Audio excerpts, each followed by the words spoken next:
Hey people, this is the Uber Retro Nerd. Unfortunately, as you can see, you can't see the whole me, you can't see my face. Unfortunately, because I don't own a tripod. Last time on my RPG videos, I used some box sets to use as a tower to stack them, so at least I could put the camcorder on that. But to be honest, it's not really me you want to see, it's the games that I own and the games that I will get later on. Okay, I managed to get these games from my friends the past 2 days. Strangely enough, not through money, like I didn't buy it off them. I used to be an old Yu-Gi-Oh card collector, have a lot of rare cards, and they were still after them, so we did the easy deal of trading my old rare cards for their old video games, which was pretty cool. So any money that I've got later on I can just use for games that I can find off online stores. Okay, the video is just to show you what games I managed to get. I got quite for only 2 days. I managed to get quite a haul, which is pretty kick-ass. Now I'll just show you here the now.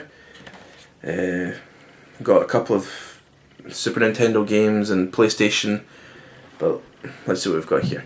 Right, first game is Pokemon Snap for the Nintendo 64. I remember owning this years ago. I think it was for my birthday. Pretty good game. It's typical as it says. You take pictures of Pokemon. You ride on a machine. Well, it's not like free roam. Being able to easily walk around. It's just a simple straight line game. You have to take pictures of Pokemon in different angles, and the better the expression, the more points you get. It's an okay game. Not really much I can really say about it other than it's just a simple point and click game. You get things like apples and these poison balls, which obviously change the expressions as well. It's an okay game just to add to the 64 collection. Just had this here. The only other 64 game I got was Pokemon Stadium. I might have gotten this for the birthday as well, along with Pokemon Snap. And I'm pretty sure this, when it first came out, came with the transfer pack, so you could play Pokemon Blue, Yellow and Red on the TV. But you know, if you still had the Super Nintendo and the Game Boy player, you could just easily just slot it in there and without having to buy this. But still, it's a pretty kick-ass game. Obviously, this was like the first 3D Pokemon game. Quite impressed with the graphics. The gameplay's fun. It was typical. Just choose your move and see who kills the other one first. There's lots of mini games, and obviously the gym leader battles. Obviously the last one's fucking difficult, but that's all worth the challenge, isn't it? Okay. Now these are the only 64 games I've got. As for the others, here we go. Most the older games aren't boxed, but that doesn't bother me for now. If I want like other games in boxes, then I know where to look. But it's good enough that I managed to find these so quickly and so cheaply, you could say. Okay, so these are the Mega Drive games. I got Tasmania. I don't know what's it called. Taz and Escape from Mars. Now I remember my sister had this, and from what I know now, she absolutely despises it. I haven't fully played it yet. I tried it on my Mega Drive just to test see if it works, and it works absolutely perfectly. The cover's a bit scuffed, like just top here, but it works brilliantly, and yeah, it is a good game, especially for 16-bit for the Mega Drive. Yeah, I don't know if I would recommend it, or just it depends on like if you're that. Let's just say if you're that bored, you may as well just give it a go. Yeah, as obviously as it shows, you play as Taz and trying to get Martin the Martian. Obviously this is from Warner Brothers. I've always been a fan of Warner Brothers, especially the Bugs Bunny and all those old cartoons. Okay, next game is Road Rash. Okay, Road Rash 2. I would fucking tell you right now, you should play this game if you're into motorbike games for the Mega Drive or just the old classic games. And this was one of the best games for the Mega Drive, especially one of the sports games. I'd definitely say you should try it out yourself. It's typical, you just try to get first place, but as it says road rash, you pretty much beat the hell out of the people that try to get by. So if you press like the A button on the Mega Drive, you bring out pipes or just beat the living shit out of your fellow bikers. Oh, it's such a good game. Definitely recommend it. You should try it yourself. Last Mega Drive game. This one's boxed, so I'm quite chuffed with that. That is Mega Bomberman. I'm not completely played it all yet. I just tried a simple, quick game just to test it. Works fine. What I'm happy with is that it looks complete mint condition. There you go.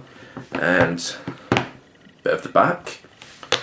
And if I look inside, yep, we've got the cartridge itself, which is pretty cool cover. And if we go over to the other side of the box, we have the instruction booklet as well.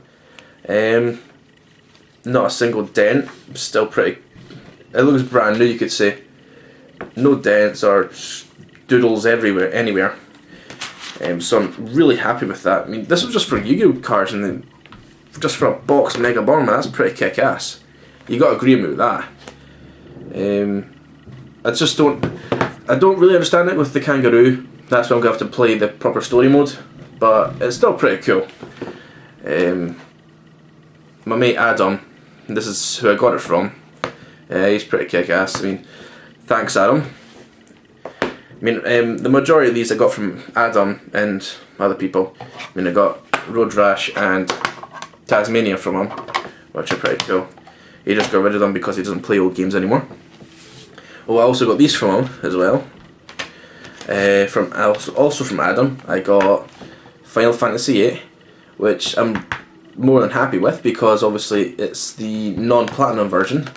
So if I show you the first disc, here we go. See, proper original covers.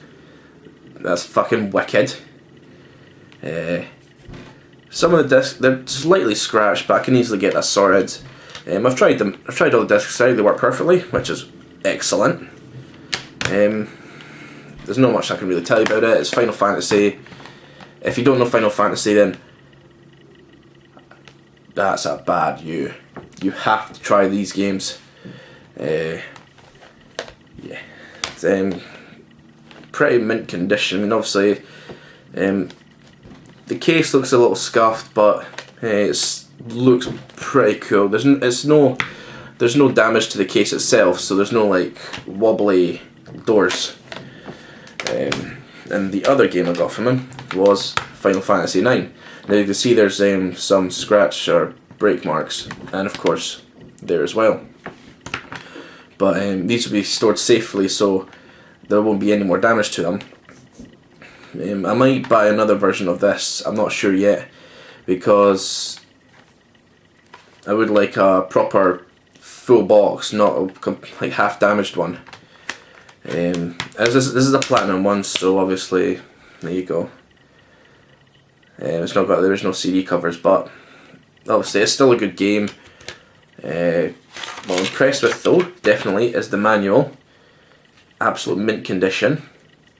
But then again, for these type of games, you don't really need to look at the instructions. You just play it there and then look at the tutorials after that. But yeah, these are all. Most of the games I've just shown you so far are from my mate Adam, and I'm pretty chuffed he managed to just give me these for a couple of simple cards. Which, cheers, mate. My last ones. Oh no, here's another PlayStation game I got from. It's not got its original box. It was replaced by another one. But that is, forget it, Oddworld, Abe's Odyssey. I played this years ago, and I'm pretty sure you've heard of it if you have owned a PS1, either from just playing it as a simple demo or the full game. But as you can see, it's not the proper case, it's spiral. But as long as the disc is safe, that's fine.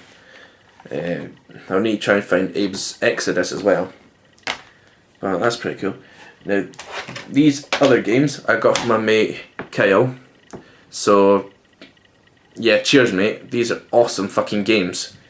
As when he was round at my house here, and we had a trouble with one of the games, but we managed to get it working, so that's great.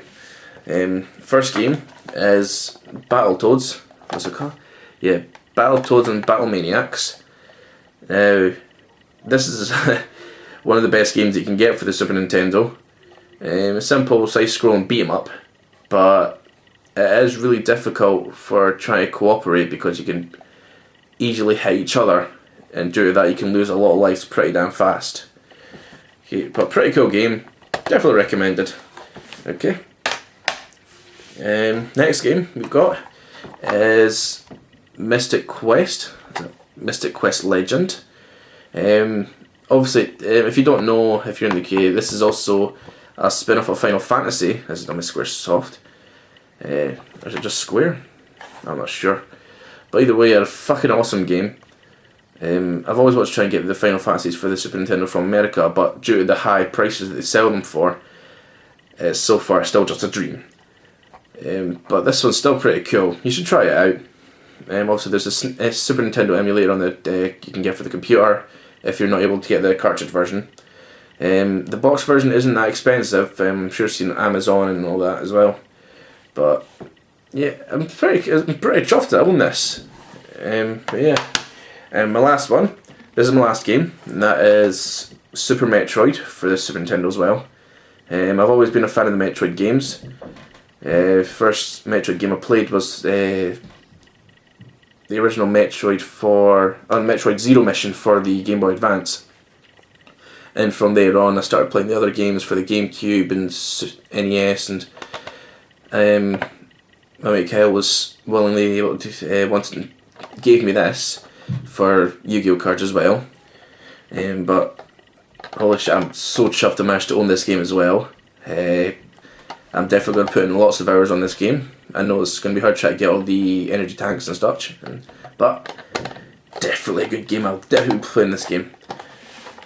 These are just the games that I've owned. I managed to get for the past 2 days. But tomorrow I'll be getting my Sega Dreamcast, which is pretty kick-ass. So obviously I'll be getting more games for that. Like I say now, thanks for watching and checking out the new simple games I managed to get. And until next time, look forward to my next videos. Cheers.